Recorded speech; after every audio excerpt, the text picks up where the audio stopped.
Chers frères et sœurs et amis Facebook et WhatsApp, bonjour, bonsoir. Faisons une courte prière. Seigneur Dieu miséricordieux et compatissant, nous bénissons ton saint et grand nom de ce que dans ta bonté et dans ta volonté souveraine, tu as pardonné à ceux qui ont des tatouages sur leur corps et à tous ceux-là qui adorent le dimanche. Permets que ton Saint-Esprit puisse les convaincre afin qu'ils prennent la résolution de marcher dans ta vérité. En Jésus, nous t'apprions. Amen. Adventistes du 7e jour, préparez la voie pour le peuple de Dieu qui va sortir de Babylone. Dieu a pardonné à ceux qui ont des tatouages sur leur corps. Il a pardonné à ceux qui, dans leur ignorance, adorent Dieu le dimanche. Préparez la voie adventiste. Allez dire à ceux qui adorent le dimanche que Dieu leur a pardonné et que c'est l'heure d'entrer au bercail pour adorer Dieu le sabbat du 7e jour. Ne soyez pas comme Jonas, qui se fâchait de ce que Dieu avait pardonné aux Ninivites. Apportez la nouvelle du pardon au monde, aux malheureux qui sont esclaves du péché. Dis-leur que c'est l'heure d'observer le sabbat de l'Éternel qui est le samedi. Élevez bien haut Jésus-Christ et sa croix, notre bannière. Vous qui adorez Dieu le dimanche, je vous félicite pour l'amour que vous avez pour Dieu et pour votre prochain. Mais sachez que l'observation du dimanche est un vin de Babylone la grande qui est tombé maintenant. Sortez de Babylone qui a fait du dimanche un vin que l'on boit depuis l'enfance. C'est le dimanche qu'on va à la messe ou à l'église. C'est en ce jour qu'on organise des baptêmes, des fêtes. C'est en ce jour qu'on prépare la meilleure nourriture. On nous a fait aimer le dimanche qui est un faux sabbat, un mauvais vin. Ce n'est pas le bon vin de l'Éternel. Observateurs du dimanche, quand Dieu permettra aux portes des églises de s'ouvrir à nouveau, cherchez une église adventiste pour aller adorer Dieu le sabbat du 7e jour. Si vous préférez observer le sabbat à la maison, lisez Exode 20, versets 1 à 17. Exode 31, verset 12-13.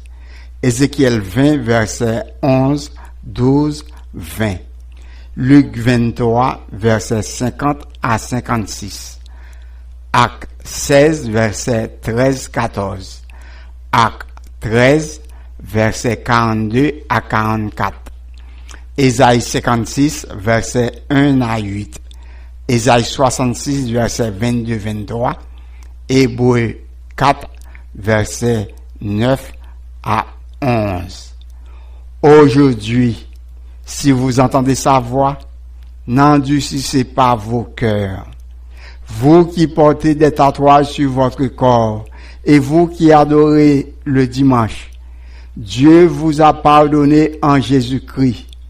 Réjouissez-vous et soyez dans l'allégresse à cause de cela.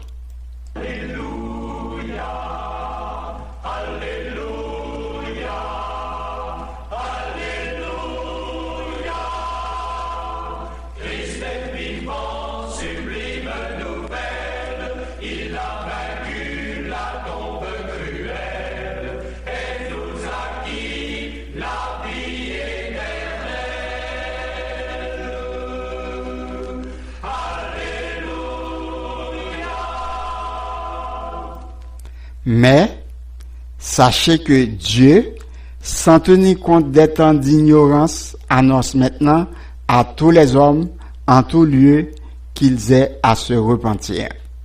Parce qu'il a fixé un jour où il jugera le monde selon la justice, par l'homme qu'il a désiré, ce dont il a donné à tous une preuve certaine en le ressuscitant des morts.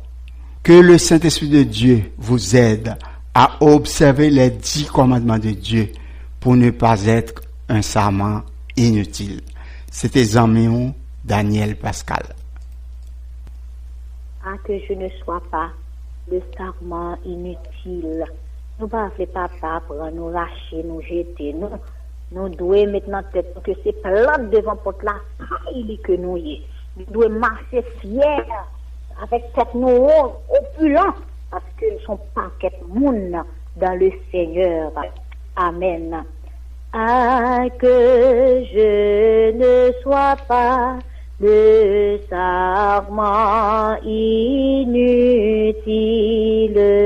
qui retranché du ciel, lentement va sécher. Mais que je sois, ô Dieu, comme un rameau fertile, que du tronc vigoureux, rien ne peut arracher. Demeure en moi, Jésus, et quand toi je demeure, trouvant dans ton amour le plus fort des liens, portant beaucoup de fruits chaque jour à chaque heure, et renonçant à tout pour jouir des vrais biens. Celui qui croit en toi, ta bouche le déclare, accomplira, Seigneur, les œuvres que tu fais.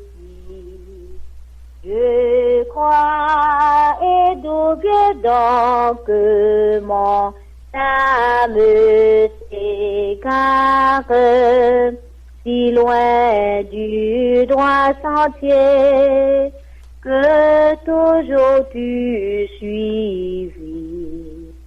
Et là, c'est que souvent je tourne vers le monde des yeux qui ne devraient s'arrêter que sur toi.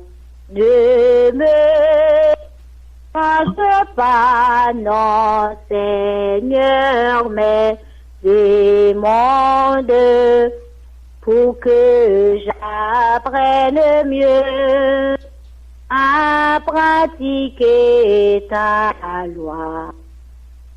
Toutefois que jamais mon cœur ne se confie et en mes pas chancelant pour arriver et au but. Tu donnes pour le bien divin, Jésus ta vie, et c'est mon seul espoir de paix et de salut.